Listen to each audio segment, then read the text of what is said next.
Before we dive in, hit subscribe so you don't miss new episodes. If you find value, click the like button so we reach more people. Let's get started. All right, let's dive straight into something that's, well, fundamentally reshaping the global financial landscape. We're talking about the evolving role and, frankly, the growing muscle of emerging market currencies. Yeah, it's a big topic. Our source for this deep dive is a really insightful article. It's titled Emerging Market Currencies Shift: Implications for 2025. And what's crucial about how this article frames it, I think, is that it's not presenting this as some sudden crisis for the dollar or anything like that. It's more a steady, deliberate recalibration of power. That's the phrase they use, away from just one dominant currency. A recalibration. Yeah, exactly. This isn't a crash. It's a complex, ongoing process. So our mission today is really to unpack that process for you. We want to explore what's driving this change, pinpoint the key currencies the source highlights. And figure out what it all means.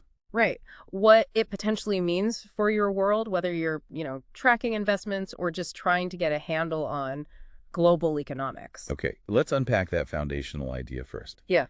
The shifting ground beneath the U.S. dollar's feet. I mean, for decades, the dollar has been king, right? The absolute go-to for trade, for reserves, pretty much everything. Unquestioned. But the article is pretty firm. The grip is, well, loosening. And, one of the fascinating historical points the source brings up is that this idea of one single currency just dominating everything, it's actually relatively recent. Really? Yeah, largely a product of the post-Bretton Woods era. For most of economic history, you actually had multiple currencies holding significant sway, regionally or in specific trade networks. So in a way, this current shift, it's almost a return to a more distributed model, driven by modern forces, of course. That's a great perspective. Sort of back to the future in a sense. Yeah. So, speaking of those modern forces, what are the key drivers the source identifies? Why is this shift away from the dollar happening now? List a few big ones. It really boils down to a few key things coming together. First, there's geopolitical diversification. Okay. The article really highlights how nations are increasingly prioritizing their financial autonomy. And why? Well, they're concerned about sanctions risk. It's a big motivator. Ah, right. Using the dollar system can come with political strings attached. Exactly. So look at the BRICS nations, other big emerging markets.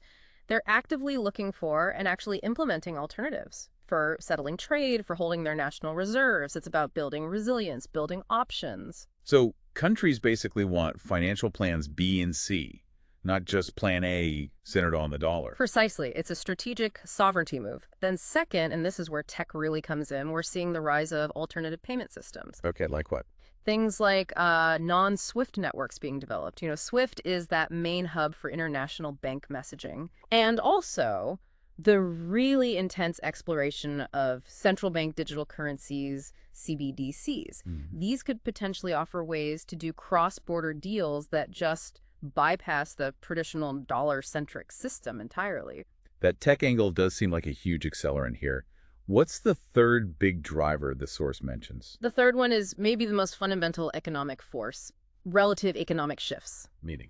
Well, while the U.S. economy is still incredibly strong, no doubt about it, the economic weight of emerging markets, especially across Asia, has just been growing steadily for years, significantly. Their slice of the global pie is getting bigger. Exactly. Their share of global GDP growth, their share of international trade, it's all increasing. Yeah. And that naturally boosts the importance of their currencies. If more global business involves these countries, you simply need their money more often. Okay, so let's put those together. You've got political motivations, this geopolitical diversification. Yeah. You've got new technology enabling alternatives. And you've got the basic economic reality of shifting growth patterns. It's a powerful mix. Yeah. And the article makes it clear this isn't just making EM currencies interesting for high-risk speculation anymore. It says they're becoming integral components of sophisticated strategies. Which leads us right into the next question. What is it within these emerging economies that's actually making their currencies stronger or more attractive globally? The source points to two main things: improving fundamentals and specific policy choices. Okay, let's dig into the fundamentals first. What makes an EM currency go up in value, according to the article? The foundation, the article says, is robust economic fundamentals. We're talking consistent, healthy economic growth, strong export sectors, and improving balance of payments. Balance of payments, that's basically money flowing in versus money flowing out. Right. How much is coming in from exports and investments versus how much is going out for imports and so on. When a country is growing, selling lots of stuff to the world. People need its currency to buy that stuff. Exactly. Or if foreign companies want to invest there, build a factory, whatever, they need the local currency to pay for it. The article mentions nations doing well in manufacturing, or those benefiting from high commodity prices if they export commodities. Like oil or metals or agricultural goods. Sure, a positive trade balance exporting more than you import means foreign currency flows in. That gets converted to the local currency, pushing its value up. It's supply and demand, really, on a massive scale. Okay, that makes sense. What about the policy side? The article mentioned monetary policy and interest rate differentials. How does that work? This is where central banks actively try to influence their currency's value. A common tool, especially maybe to fight inflation or attract foreign money, is raising domestic interest rates. Making it more expensive to borrow money locally. Right, which can cool down the economy. But crucially for the currency, higher rates make holding assets denominated in that currency more attractive to global investors. Because they get a better return on their investment. Precisely. If interest rates in, say, Brazil or India are significantly higher than in the US or Europe, global investors seeking yield will often move capital into assets in the real or the rupee. And that inflow of capital is basically demand for the currency. You got it. More demand pushes the price, the exchange rate, up. The article points to examples like the Reserve Bank of India's policies impacting the rupee, or how central banks in South Africa and Brazil use rates to influence the rand and the real. It's a key lever they can pull. Now, emerging market currencies, that's a huge umbrella term, covers a lot of ground, but the article singles out a few that are really gaining prominence globally.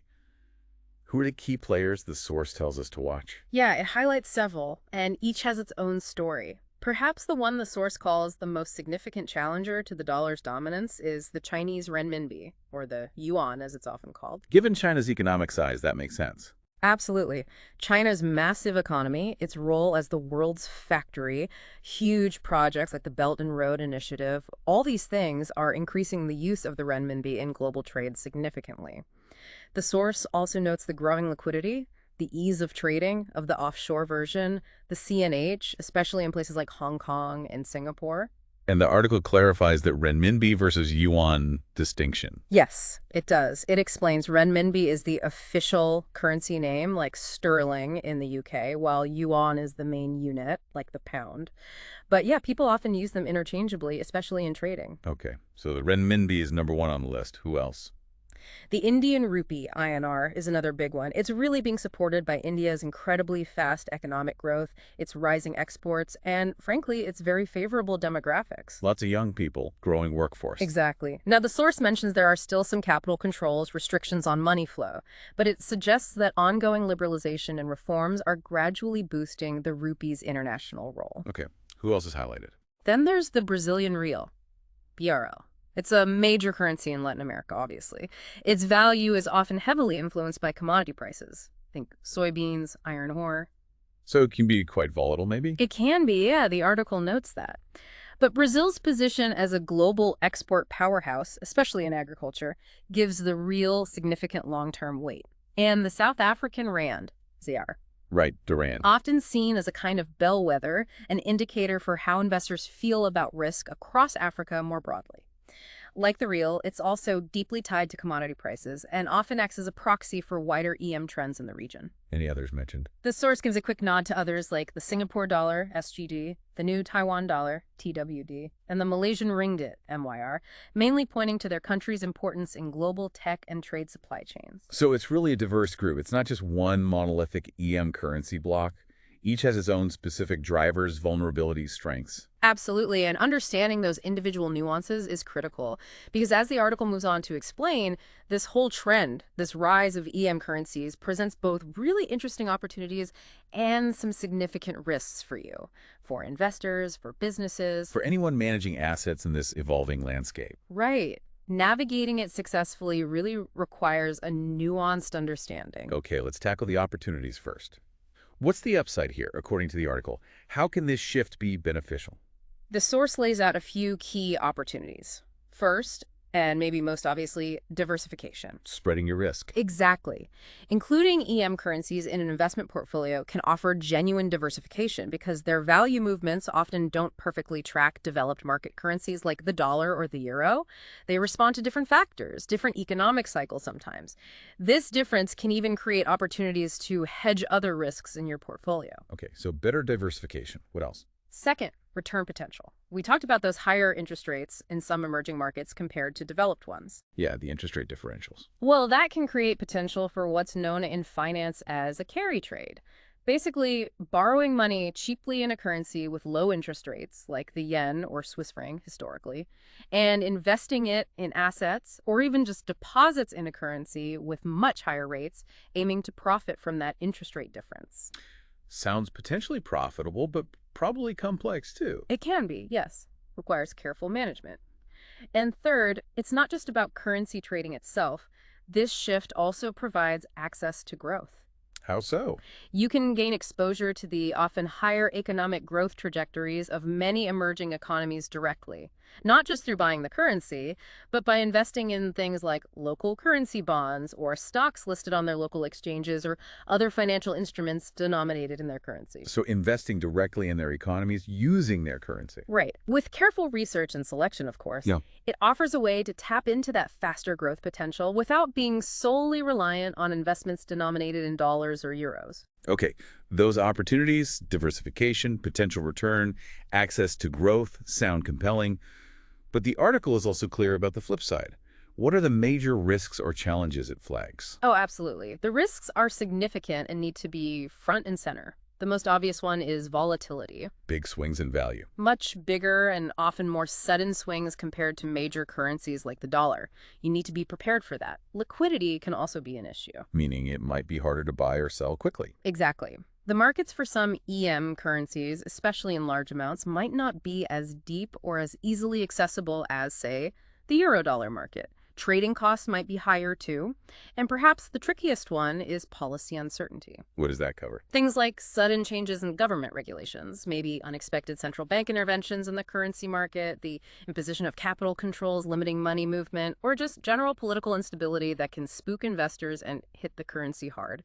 So if you've got higher volatility, potentially lower liquidity, and this policy uncertainty hanging over things, how does the article suggest navigating that kind of environment? It sounds like a minefield.